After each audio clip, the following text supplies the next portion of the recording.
కాంగ్రెస్లో అవినీతి జరుగుతుందంటారు. ఎవరంటుంది? అధికార పార్టీ నాయకులు. ఇప్పుడు అధికారంలో ఎవరున్నారు? కాంగ్రెస్ పార్టీ అధికారంలో ఉంది కదా. ప్రతిపక్ష పార్టీ నాయకులు మాట్లాడిరు అంటే ప్రతిపక్ష పార్టీలకు ప్రభుత్వాలను విమర్శించుడే పని వాళ్ళు మాట్లాడుతున్నారు అని అనొచ్చు. కానీ అధికార పార్టీలో ఉన్నోళ్ళు మాట్లాడుతారు. ఒక్కరు కాదు, చాలామంది మాట్లాడుతున్నారు. ఈ మధ్య వరుసగా ఇద్దరు మాట్లాడిరు.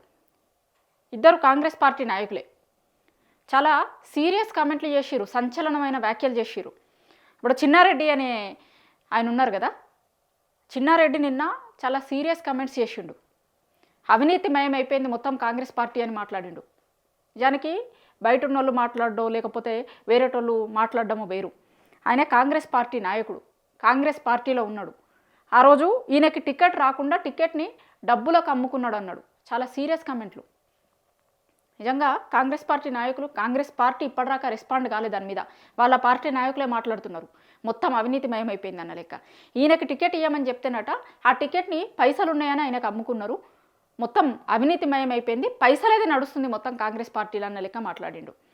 నిజానికి 4-5 రోజుల కిందట కోమటిరెడ్డి కూడా మాట్లాడిండు. మీ అందరికీ గుర్తుండుంటే కనుక, ఇప్పుడు లేనోళ్ళేమో లేనోళ్ళ లెక్కనే ఉండిపోతున్నారు, ఉన్నోళ్ళేమో కోట్లకి పడగలెత్తుతున్నారు. ఇప్పుడు లేనోడికి ఇవ్వమంటేనేమో 100 కొర్రీలు పెడుతున్నారు, కానీ పైనున్నోళ్ళు మాత్రం 100 కోట్లు సంపాదించుకుంటున్నారు అన్నారు.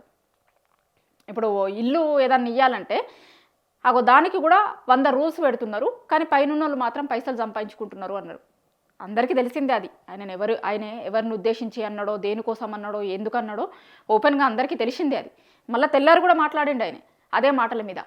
ఎస్, నేను కాంగ్రెస్ పార్టీ బాగు కోసం మాట్లాడుతున్నా, నేను మాట్లాడిన దాంట్లో తప్పేముంది? ఉద్యమంతో సంబంధం లేనోళ్ళు, పార్టీలో లేనోళ్ళు ఇలా పెద్ద పెద్ద పదవులలో లేరా? ఇప్పటికైనా గ్రహించుకోవాలి కాంగ్రెస్ పార్టీ, లేకపోతే పార్టీకే నష్టమవుతుంది. నేను చెప్పాల్సిందంతా చెప్పినా అన్నాడు. నిజానికి కాంగ్రెస్లో ఏం జరుగుతుంది? చిన్నారెడ్డి మాట్లాడిన తర్వాత మళ్ళీ ఒకసారి చర్చకు వచ్చినాయి. ఒకసారి చిన్నారెడ్డి ఏం మాట్లాడిందో చూపిస్తాను నేను మీకు. దాని తర్వాత కోమటిరెడ్డి రాజగోపాల్ రెడ్డి గారు మాట్లాడింది కూడా చూపిస్తా. దాని తర్వాత మళ్ళీ మాట్లాడదాం ఒకసారి. ఇది చిన్నారెడ్డి గారు మాట్లాడింది. అన్ని సంపాదించుకుని మళ్ళీ వచ్చిన వాళ్ళకి వేసినారు. ఇదా కాంగ్రెస్ పార్టీ, ఇదా రాజకీయం. ఇదా కాంగ్రెస్ పార్టీ అని అంటుండేనే, కాంగ్రెస్ పార్టీ నాయకుడైనే. గిదా రాజకీయం. కాంగ్రెస్ పార్టీ ఇది కాదు. ఏం చేస్తుంది ఇప్పుడున్న కాంగ్రెస్ అనేది మాట్లాడుతున్నాడు. ఇన్ని తప్పులు చేస్తున్నా మేము భరించుకుంటున్నాం. నేను భరించకుంటే ఇంకో జీవన్ రెడ్డి కావాల్సి వస్తుంది. నేను భరించకుంటే ఇంకో జీవన్ రెడ్డి కావాల్సి వస్తుంది.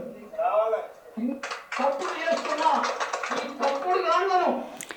ఆ జీవన్ రెడ్డి ఎవరు తెలుసా? జగిత్యాల జీవన్ రెడ్డి. చాలా సందర్భాలలో చెప్పిండు ఆయన, నేను కాంగ్రెస్ పార్టీలో పార్టీ అధికారంలో ఉన్నా లేకపోయినా, పార్టీలో ఉన్నా, పార్టీ కోసం పనిచేసినా, పార్టీ నడుస్తున్న విధానం ఇది కాదు, గౌరవం ఇస్తలేరు, కనీసం ఏం లేదు, నేను పదవుల కోసం ఇంకొకటి కాదు చెప్తలేను, పార్టీ నాశనం అవుతుంది, పార్టీ కోసం చెప్తున్నాను మస్తుసార్లు మాట్లాడిండు. ఆయన లెక్క అయితే నేను ఓపిక నశిస్తే కనుక ఆయన లెక్క కావాల్సి వస్తుంది అంటే కిందున్నోళ్ళు ఏమంటారు తెలుసా? కావాలి అంటుండు కిందున్నోళ్ళు. అంటే నిజానికి ఎంత కోపం ఉంది, ఎంత బాధ ఉంది ఆయన మాటలల్లో అనేది అర్థమవుతుంది.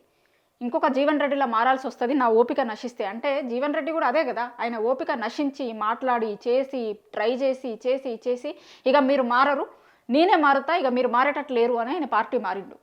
చూసినాం మనం గతంలో. ఆయన పార్టీ మారక ముందు ఎన్నిసార్లు పార్టీ కోసం అని మాట్లాడిండు, ఏం చేసిందంతా కూడా చూసినాం. సో ఆయన ఓపిక నశించింది కాబట్టి ఆయన పార్టీ మారిండు. ఇక నాకు కూడా ఓపిక నశిస్తే నేను కూడా ఆయన లెక్క మారాల్సి వస్తుంది అంటే కింద వాళ్ళు చెప్తున్నారు మారాలి అని. అంటే వాళ్ళ కార్యకర్తలు కూడా కోరుకుంటున్నారు. ఇప్పుడు కాంగ్రెస్ పార్టీ నాయకుడు మాట కాదు, కింద ఉన్నటువంటి కార్యకర్తలు కూడా అదే చెప్తున్నారు, మారాలి అన్న లెక్క. పార్టీ నుంచి బయటకు వదిలేందుకు కూడా మేము వదలమనేటువంటి మాట కూడా మేము మనం చేస్తాము. అందుకని ఎంతకాలం సాగలేదు. టికెట్ పొందిన వ్యక్తితో డబ్బులకు ఆశపడి నా టికెట్ను పక్కన పెట్టారనేటువంటి మాట కూడా మీతో మనం చేస్తున్నాను. రేవంత్ రెడ్డి గారు ప్రెసిడెంట్గా పోయి చెప్పారు, అన్నా ఈరోజు కాంగ్రెస్ పార్టీ గెలవబోతుంది, మీరు ముఖ్యమంత్రి కాబోతున్నారన్న మాట కూడా నేను చెప్పాను. ఆ మాట మరి నేనంత నిర్భయంగా వారే ముఖ్యమంత్రి అని చెప్పిన తర్వాత ఇంక భయమే ఉంది చెప్పండి. ఆ ప్రకారంగా నేను చెప్పిన తర్వాత కూడా కొంత డబ్బులకు ఆశపడి నా టికెట్ కోశారు.